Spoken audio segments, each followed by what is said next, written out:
I'm Derek Pugh. I'm an author and historian. I write books about the settlement of the northern part of Australia, and I've now got a story for you about the Overland Telegraph Line. I'm here in the Australian bush. About 600 kilometres north is the city of Darwin on the northern coast. 2,400 kilometres south is Port Augusta. The statistics for the Overland Telegraph Line project are astounding.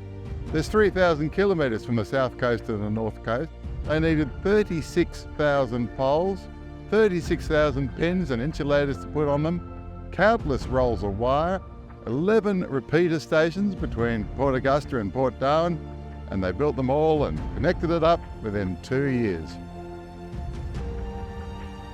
Once the Overland Telegraph Line was linked to the undersea cable that went off to Java and to Singapore and all stations to London, news could come within 7 hours. A heavy blow was indeed struck. Gasson himself thought that he'd killed 11 men, and as many as 50 may have died altogether. In fact, there's a creek not far from here named Skull Creek, after the number of human bones left lying in the sand. And he led a retribution trip to the Roper River, which possibly killed 50 or 60 Aboriginal people. And nobody really knows because they wouldn't say, but there were bones everywhere for a while. There were situations where it was beneficial for Aboriginal people. Once the telegraph stations were established, it was a beacon for people to come in. I'm now heading north along the Stuart Highway. Down to some 3,000 kilometres away, it'll be quite the adventure. They saw Chambers Pillar from a distance, and they were the first people to climb it, and they've signed their names up on the rock here. It begs the question though, this is historically interesting, but when does it become graffiti? Sir Charles Todd was the hero of our Overland Telegraph Line story, and by the time he finished, he probably really needed a rest. At least we found the headstone, and we found the grave, which is great.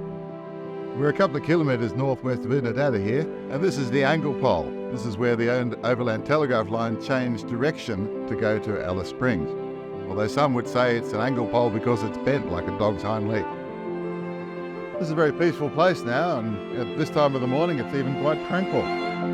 But the arrival of the telegraph line operators, the miners, and the pastoralists, and everybody else that came up here meant that the lives of Aboriginal people were changed forever. Here it is. This is the wreck of the Young Australian. So Jared, this is really exciting to me because this is definitive proof that John McDowell Stuart actually made it to the north coast of Australia. Yes.